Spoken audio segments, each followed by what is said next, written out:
Quick heads up, clearly I'm lacking a little bit of sleep because I not only filmed this review twice, because the first time of asking it turns out I didn't actually turn the camera on, but now I've also realised in the edit that the camera angle was wonky on the second time of asking, and I'm not recording this a third time. Hope it doesn't put you off too much, I can only apologise. Enjoy. Hi everyone and welcome back to my channel. Thanks to your vote, we are reviewing the 1984 Nightmare on Elm Street, directed by Wes Craven, starring Robert Englund, Johnny Depp and Heather Langenkamp. Before we go any further, if you could be a dear and hit that like button and hit the subscribe button as well. It puts a smile on this fella's face and we all like to see that, don't we? But on a serious note, it really does mean a lot to me and it helps the channel massively, so thank you if you do. Nightmare on Elm Street tells the story of a group of high school friends who find themselves being terrorized in their sleep by Freddie Krueger, a child murderer who can seemingly manipulate dreams at his will. This movie wastes no time in getting straight into it. We start with a nightmare sequence, which is excellent. It fills the audience with a great amount of intrigue. There's some great teases in this moment as to what Freddie might look like. You get brief moments of the burns around his eye and you hear his breathing and the way he can just seemingly appear and then disappear. You get a taste of what's coming from your villain, and I think it's really cleverly done. I really enjoy the writing to this movie as well, especially in the characters. Everyone feels quite real here. If something strange happens, they flag it, they report it to someone else and say, that's strange, isn't it? And they will probably report back, yes, that is weird, you should do something about that. And the characters consistently put in safeguards around them to deal with this problem that they don't entirely understand. It's relatable. It's stuff that you would do yourself if you did find yourself in this bizarre situation. If characters do act naively or stupidly, the film has a great get out of jail free card in the sense that these characters are dreaming. That is what happens in your dreams. Things are really strange and don't make sense, but for some reason we never stop to question it. It's only when we wake up we realise how weird and off that was. Like that moment in the school hallway where she bumps into the other girl who's very clearly wearing a Freddie Krueger jumper, but it just doesn't register with Nancy. She just sort of carries on and doesn't pick up on that fact there. I also love the practical effects through this movie. There are so many I could point to. I think the best one is Freddie's hands and face coming through the wall. When I first saw that, that stayed with me, that imagery. And that ultimately brings us on to the character of Freddie Krueger. It is an outstanding performance by Robert Englund. I've actually met the guy and he is so nice and friendly. Here's a picture of me strangling him. And yes, before you ask, he suggested I strangle him. I didn't just put him in a headlock, I promise. You can just tell he is having so much fun and completely wrapped up in the role of Freddie Krueger. Whether it be the little maniacal laugh or the snarling and the strange, quite perverted breathing at times, there's a lot of depth to that character that Robert Englund is giving just in the performance alone. Freddie in this movie very clearly enjoys the chase, the hunt, the fear of his victim. That seems to be what gets him off much more than killing them. I actually like all of the performances here.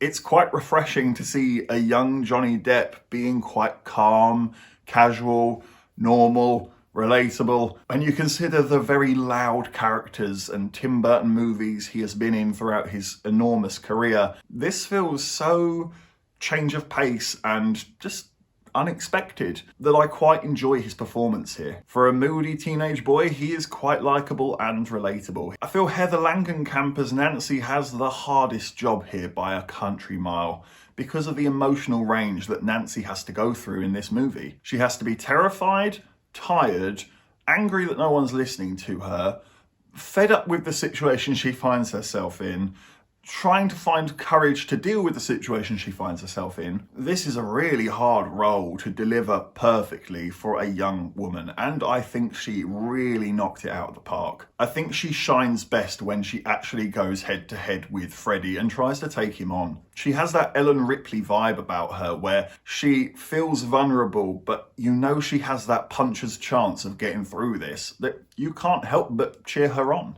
Just to go off on a little tangent, simply because I never see anyone mention this and I love this moment. When Nancy gets pulled down in the water of the bathtub, the camera suggests that the water has frozen over. It's gone completely dark above, except for one small hole letting in light. But when Nancy comes back up from the water, the bathtub is clearly steaming and boiling hot. I really like that psychological twist it plays on you there. The idea that when she went under, that would have been freezing cold.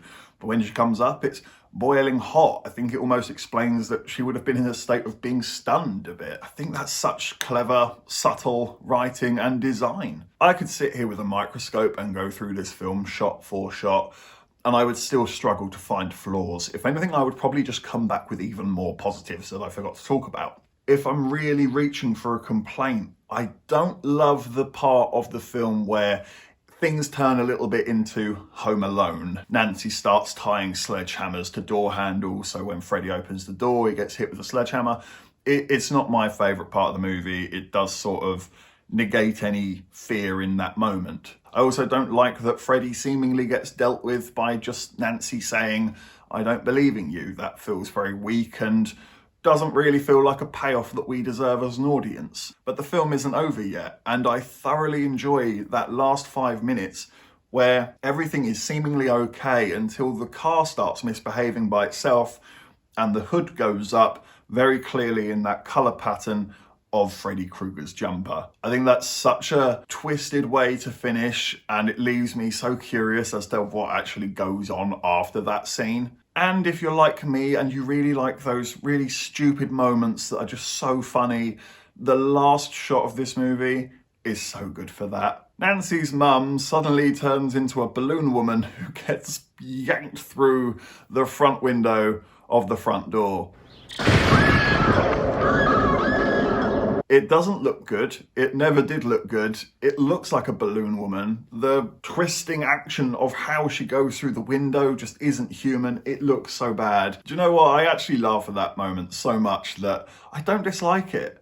If anything, I look forward to that bit happening. It's like a little cherry on the cake, just finished with a nice little laugh. A lot of credit really needs to go to the writing here. There is genuinely only one moment of plot exposition, and it is entirely deserved and well delivered. For a matter of 2 or 3 minutes, Nancy and her mum sit down and discuss the story of Freddie Krueger. It's not only important, but it's heartfelt, and it comes through naturally as well. None of it feels like plot exposition. It feels like a mother and daughter having a heart-to-heart, because that is what it is. And it also adds a lot of depth to Nancy's mum, because she clearly has issues with this. She clearly hasn't quite made peace with her own decisions in the past. And I just find that hugely interesting.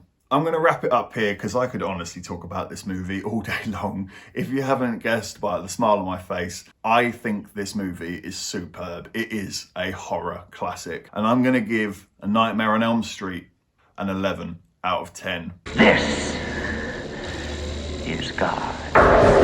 It is the 4th inductee into the IMO Hall of Fame.